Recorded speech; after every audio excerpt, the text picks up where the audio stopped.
Hey everyone, Rob from Southgate Media Group here. Before we get started with this podcast, we have a quick message. If this is your first time checking out the show, we love that you found us and we really hope you enjoy it. What we have to say is for the subscribers. If you enjoy our shows, would you please donate to help keep these going?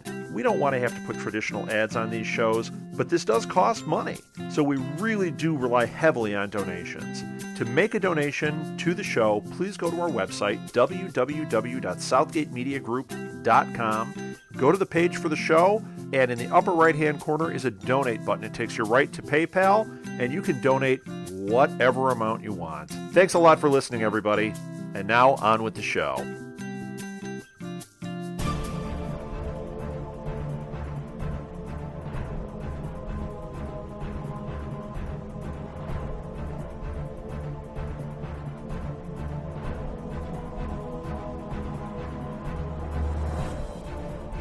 Welcome to the All New Marvel Roundup, your guide to all the Marvel comics for the week. I am Phil Parrish, and with me is... Charlie Esser. Alright, Charlie, what did you read this week? Okay, so this week, the two books I got that you did not are Loki, Agent of Asgard, number 12, and Captain America and the Mighty Avengers, number 6. Let's start with Loki. This is I believe, the penultimate issue of Loki, Agents of Asgard, where old Loki reveals his master plan to young Loki. And you know, it's a tragic tale of people never giving a Loki an even break. Essentially, to boil it down, the whole reason Loki goes back to being evil is because no matter what he does, no matter how many accomplishments he makes, he is still the god of lies, and people only see him as the god of lies. And so he is never truly trusted by the other Asgardians, and that breaks his poor little heart. Which, you know, when you think about it, kind of petty in the long run. But he is Loki, and I guess Loki is kind of a petty guy at the end. As a book, just a great tale. Especially if you like Loki, Agent of Asgard, we get into the whole breaking down of character and story and how you are only your story. Because that's the whole premise of Loki, Agent of Asgard. He wants to rewrite his story. And what old Loki is telling young Loki in this is, you know what? You can rewrite your story as much as you want, but at the end of the day, you're still Loki. And yes, people can forget all of the bad you've done and embrace all the good you've done, but you're still Loki, and Loki is the god of lies. That is your nature. That is who you are, and you never get away from that. The whole premise of this was that Loki was trying to change his fate, to be something more than he was. That's why the first Loki died. That's why the second Loki had to die. And as old Loki says, 2 Lokis had to die for us to learn that you just cannot change who you are. No matter what you do, you can grow, you can be different, but you can't change the way the world sees you. And that is the sad thing as young Loki burns from the story and King Loki wins. Yay! Well, from King Loki's perspective. Some way up on the Loki book, one of the... Loki has been one of the best characters since his reinvention, and this capper to his saga really resonates. And I'm hoping Loki makes interest. I'm hoping interesting, cool Loki makes it out of Secret Wars. I don't know if he'll be evil, if he'll be a good guy or a bad guy or an anti-hero at the end of it, but I just want to see the kind of Loki we've been seeing in Loki, Agent of Asgard, because that's what Marvel needs to have coming out of Secret Wars.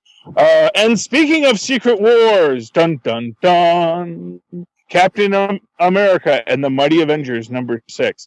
Okay, this is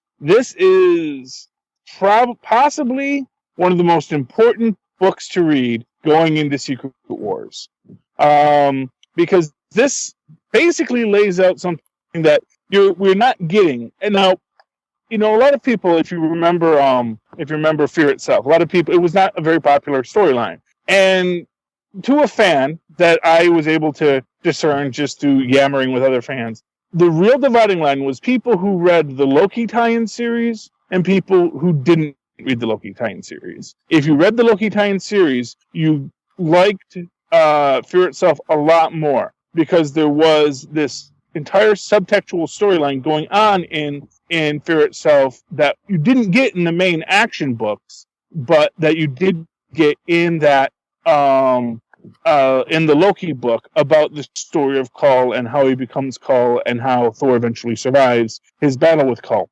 I feel that Captain America and the Mighty Avengers #6 is if not if it's not going to be an ongoing, I don't know, but it is pretty much the little side bit that we're not getting about Secret Wars in any of the other books, because what we get here is the Beyond Corporation, and you don't quite get it at first because you're talking the Beyond Corporation and the Beyonders, and you're thinking, oh yeah, the Beyonder. But when we get to the end, the big reveal to Monica Rambeau, Captain Marvel, or now Photon, I think, is that no, the Beyond Corporation isn't the Beyonder. The Beyond Corporation was this evil corporation that was manipulating a wide range of heroes and villains in the Next Wave series. Now, the Next Wave series was sort of in continuity, sort of not in continuity. People have gone back and forth as to whether or not it was continuity. Now we're basically saying it was continuity. Next Wave was continuity, right down to Devil Dinosaur being the evil mastermind behind everything. And this plays with that very basic fictionalized nature of the Marvel Universe and how that fictionalized nature is getting played out as we approach Secret Wars. And, we've mentioned this before, about, how Deadpool, because he's aware of his own fictional nature, has a certain power over the universe he's in. A power we again kind of see when we get to the Hulk later. That fictionalized aspect of your reality feeds into these stories in such a powerful way.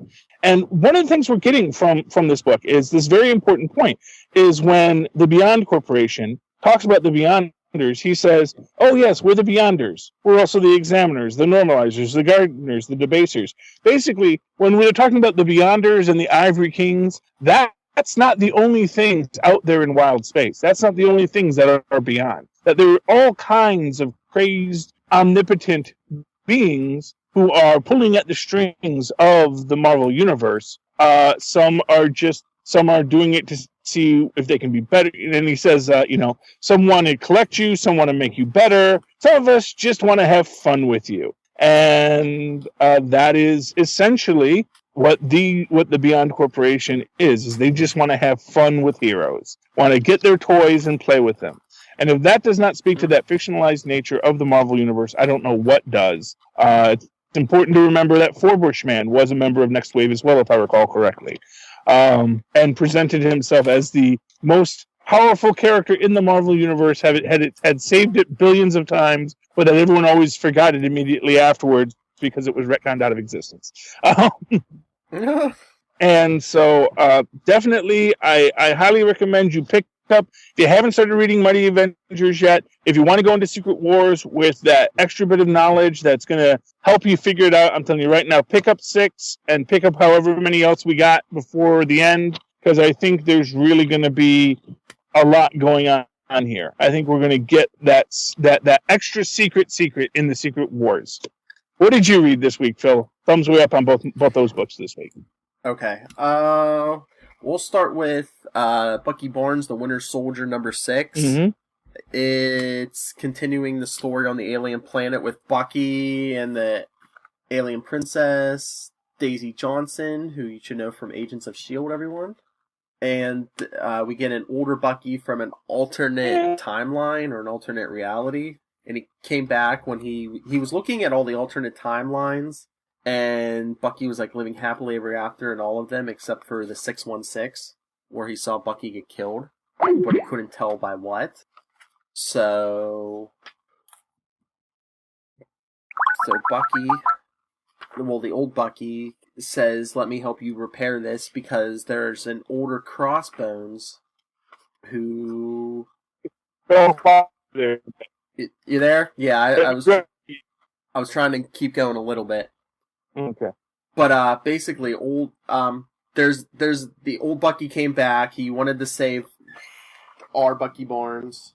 He couldn't tell from what, but also he said he's been fighting like an older version of Crossbones for years. From this, they said they've just been fighting wars and wars. And the ending, I don't know about the ending because Crossbones is coming at them, I guess, in a giant spaceship that looks like a giant handgun. Yeah. But I'll give this one a thumbs up. I mean, not over enthusiastic, but I'll give it a thumbs up. See where they go before Secret Wars. You keep on dropping out on my end. I don't know if you're... Yeah, I don't know. Yeah. Am I dropping out on when I'm talking to you, or? You were, but I hear you now. Okay. So I don't know whose connection it's on. Could just be Skype. Oh, Skype. Yeah, so Skype. We're so dependent on you, and yet you're so unreliable. Okay. What else did you read? The next one is Black Widow 16. Mm-hmm. This one was pretty good. We got a little bit of the present day where Natasha meets the head of Chaos, who they still don't say who he is, but a man with glowing eyes. Mm. And at the end of the issue, it shows that he wants her to, like, take over. Ah. Or at least work with him, like, with Chaos. But he doesn't say why yet. But most of the issue is a flashback of Natasha as a child with one of her friends. I guess they ran away from the Red Room. Is that it? The Red Room? Yeah, the Red Room. And they show her, she's watching this ballet dancer, and for days they're like kidding out in this alleyway or like hiding in the building watching the ballet dancer dance. But then I guess the ballet dancer's boyfriend is like this criminal. So maybe the Russian mob or something. And Natasha sees him beating her. So she pulls out a gun she found in the alleyway and she like shoots the guy dead. And then that's why when the people from the Red Room come and get Natasha, they're like, oh, she could be one of our best weapons yet. Mm. They're like, oh, it's good to let them out for a little sometimes. So there you go. It had a happy ending. Yeah, but I give this one a big thumbs up. I think this might be my favorite issue of the series so far. Mm. And I wonder where they're going to go in the Secret Wars. Yeah, well, we can talk about that on Super Connectivity. Yes. And then All New X-Men 39. Wait, I actually wanted to ask you a quick question on Chaos. So, okay. Is Chaos being presented here as one of these, oh, yes, we do evil, but we're actually trying to better the world through our evil? Or is it just, no, we're just powerful monsters who want to rule everything, and we think you'd be good at that? Well, that's the problem. This was issue 16, and they still really haven't gone into their motivations or their background much yet. Mm. But we know they are doing it. Wondering how much you're going to see before Secret Wars. Yeah, just enough.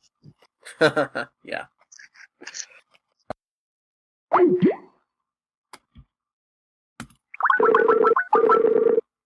That was weird because I could actually hear you and could you? To you, but you obviously. I was getting some kind of interference. I couldn't hear you. Yeah, very weird. All right. Okay. All new X-Men 39. The numbering's weird, but I guess we're back on track now. We're back in the middle of the Black Vortex. Black Vortex. Yes. Just say no. Black Vortex. Young Cyclops returns, causes some havoc. Like he's trying to mac on Jean Grey. It looks like. Which Jean Grey? The young one. Okay, good. That's the only one we have right now, I think. Okay, you never know. We could have gotten Phoenixes or anything in there by now. Okay. No, she's still dead. The older one's still dead, I believe. But they split into teams because they see all of their teammates that have been infected with the Black Vortex are attacking different places, like Gamora's attacking Hala. So a lot of this issue is just set up. Kitty Pryde takes a team with Corsair, Venom, I'm not sure who else. to tackle someone, and then Star-Lord and Rocket take Captain Marvel and Nova and Storm and a bunch to tackle another threat, and then the last team is just looks like Cyclops, Iceman, and Groot. It's his own series after Secret Wars. Groot? Yeah. Groot #1 in June. Yeah, it's funny. He goes, I am Groot, and Iceman goes, that's not going to get old fast. Charlie.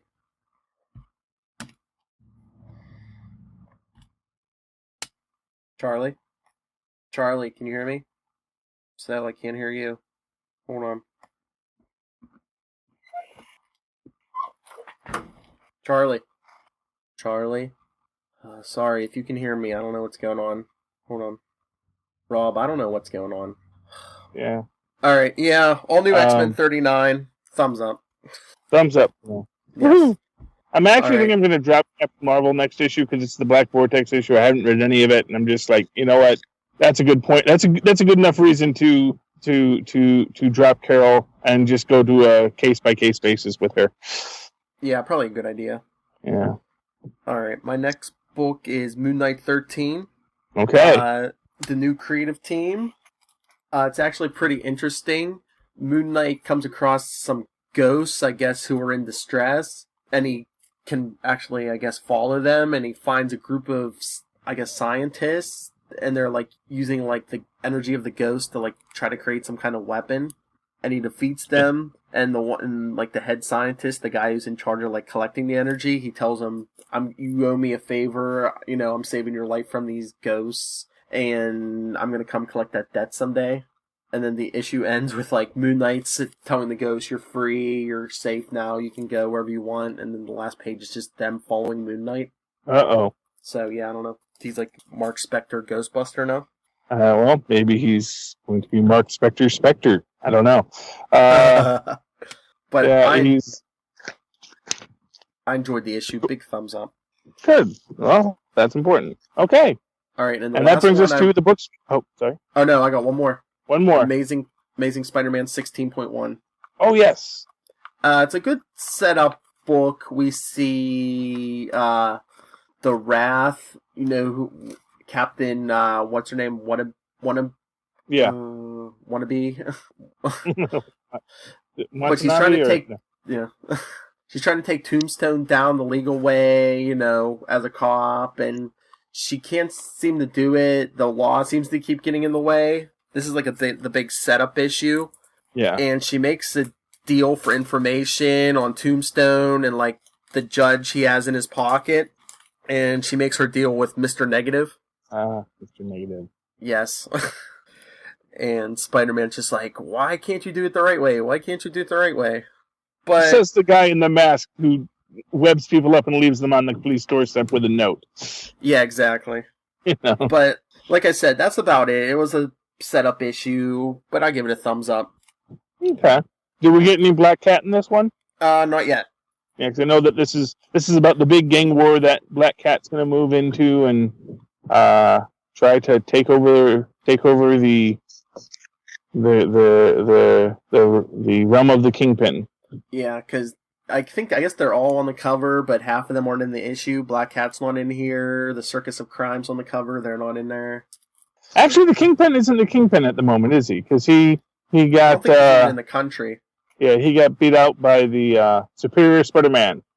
Yeah, I think they actually said that in this issue, that, like, that's why the big gang war is going to happen, because there's a vacuum because the Kingpin's gone.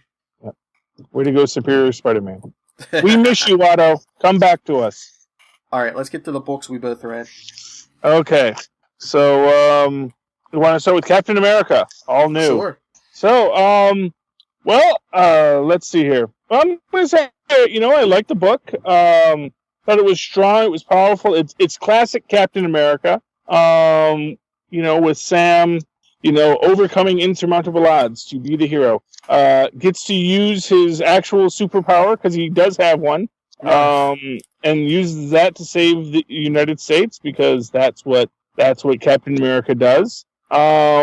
He calls all the birds in the Everglades to eat all the fleas and ticks. And of course, not a single one got through, because Don't ask questions.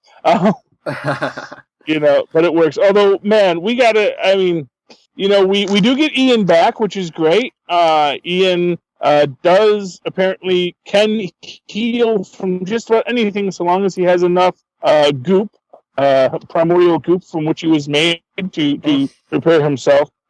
Meanwhile, Sam does not have that ability, yet seems to have no problem being run through with swords, slicing his hands into the sword, and, you know, beating up Zemo that way. And okay, now let's go after Baron Blood.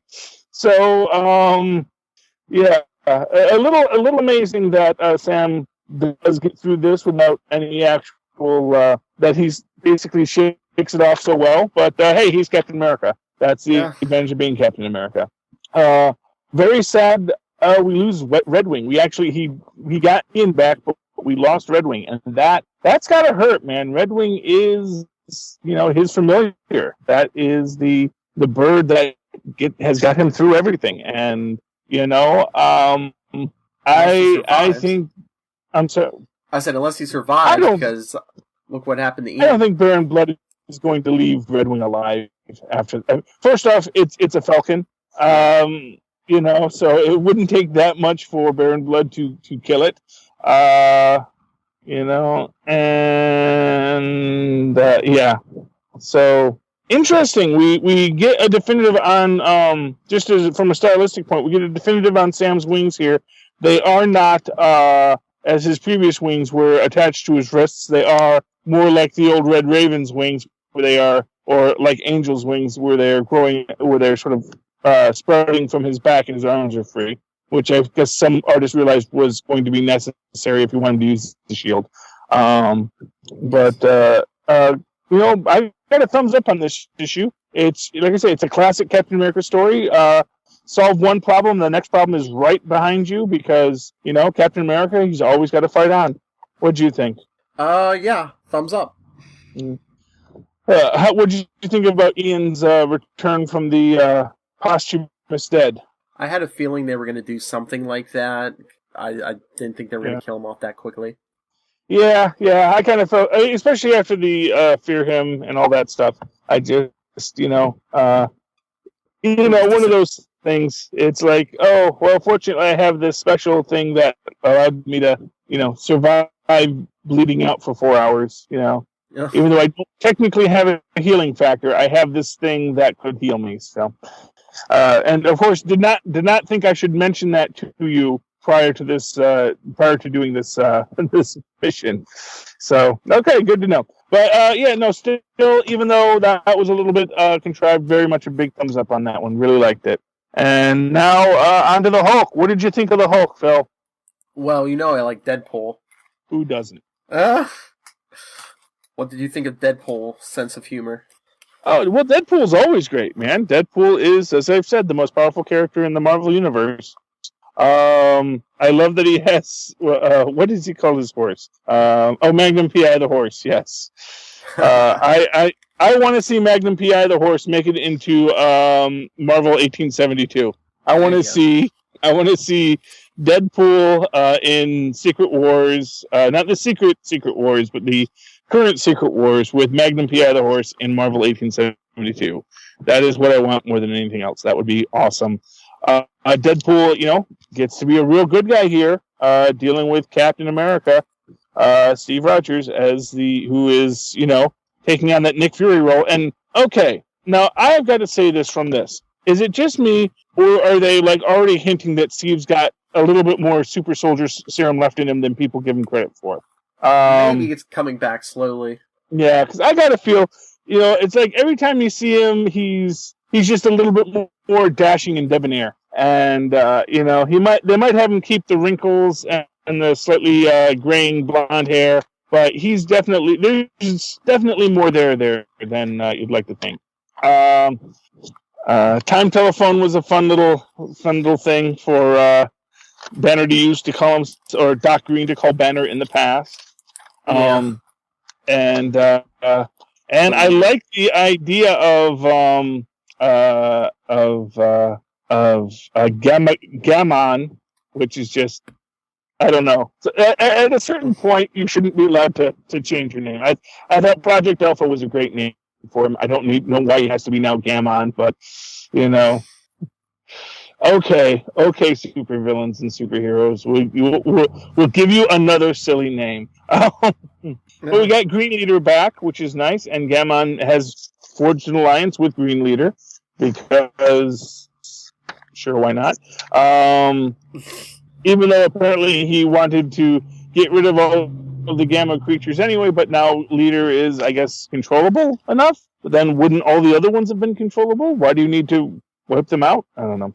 But next month we get our big Red Hulk, Green Hulk Part 2, Electric Boogaloo, and we'll see if Deadpool hits him behind the ear or not, with the magic bullet that will inhibit his powers.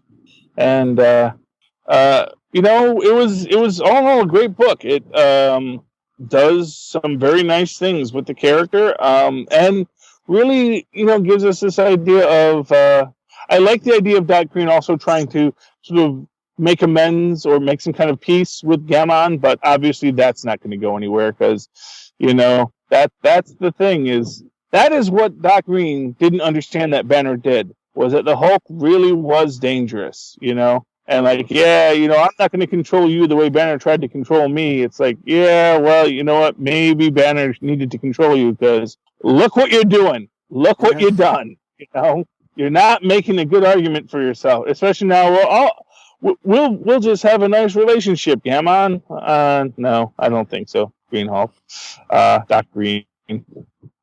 Yeah. So that was that. Sam's Way Up. Really great week, I think, for comics. You know, no bomb throwing Reed Richards or you know, as luck would have it, plot devices. You know. Except for, I mean, one little one with Ian, but you know, we knew something was going on with there, and it's at least a believable one, and they let us think he was dead for a while, so that you got some nice emotional drama for it. Although why he just appeared on the plane again, not exactly explained, but you know, all good. Interesting thing with Captain America, referencing his mom, and it reminded me of the fact that we have not heard from Sharon in a bit, and along those lines have not had follow up on that mysterious person who was at Sam's announcement to be the new Captain America, who is actually working with Hydra. As Hydra had, I'm sorry. Maybe before Secret Wars. Secret Wars, we'll find out. I got my money on Mockingbird for that one, and I think that's because Mockingbird's still a Skrull. But that's something we'll talk about in Super Connectivity. Well, I was thinking of something new. Out of all those books, what was your pick of the week? Definitely Mighty Avengers, hands down. Like I said, it's a book that's going to give you that extra bit of knowledge. If you're a connection nerd like me, that is the book that's going to tell you, okay, here's what to watch, here's what to keep an eye out for in Secret Wars. Because what you're getting in the other Avengers book, it's too cut and dry. There's a lot more going on, kids. It's not all about Rabamellals and Ivory Kings. There's a bunch of nuts out there in wild space who are pulling strings that even they don't even realize. All comes down to Jack Kirby and Stan Lee in heaven being gods. Yeah, they did that in Fantastic Four. They meet God, and it's Jack Kirby, and he just decides to draw the rocks back on Ben Grimm because he's more interesting as a character that way. Yeah, I think my pick of the week will be Moon Knight. Moon Knight 13. Yeah. It sounds interesting. Sounds neat. The ghosts are going to kill Mark, or maybe they're going to help Mark. We're going to have to see. Maybe they'll make it into sequel first. And for more of this fun, so I guess that is the All New Marvel Roundup for this week. Yes, follow us to Super Connectivity in a couple days. Yes, or for us, a couple minutes. You can get a hold of me at nightwingpdp@gmail.com, and on Twitter I'm at nightwingpdp. And I am at Charlie Esser on Twitter, and superconnectivityblog at gmail.com.